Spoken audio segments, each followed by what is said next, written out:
বন্ধুরা আসসালামু আলাইকুম। আজ আমরা চলে আসলাম পুরনো জমিদার বাড়ি। এটা অবস্থিত রূপগঞ্জ, নারায়ণগঞ্জ, বালিয়াপাড়া। অনেক বহু বছরের, শত শত বছর আগের এই পুরনো জমিদার বাড়ি।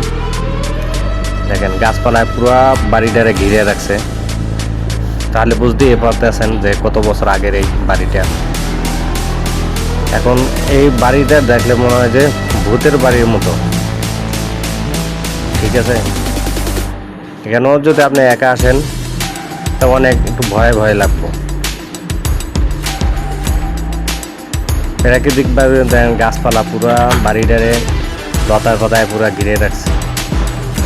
এই যে দেখেন সন্ধ্যাবেলায় পাখি ড্যাম তার বাসাটা ঠিক করতে হবে, সে এখানে থাকবো।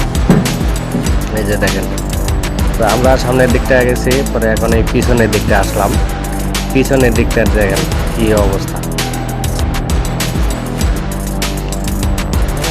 এত ভিডিওতে যতটুকু দেখা যায় আমি অতটুকু ভিডিও করলাম, ঠিক আছে। আপনারা যদি সরাসরি আইসা দেখেন অনেক ভালো লাগবে। এবার সামনের দিকে যাইতেছি। এই যে দেখেন ইটগুলো দেখছেন, যত কত বছর আগের, তারপরও কিভাবে সুন্দর করে ইট দিয়া গাঁথনি দিয়া কাটিংগুলো করছে। তাই এখন পর্যন্ত মুছে নাই, এখন পর্যন্ত এই চিহ্নিত আছে। দেখছেন কিভাবে কি কারুকাজগুলো করছে। গাছ বিল্ডিং এর ভেদ করে তারপর উপরে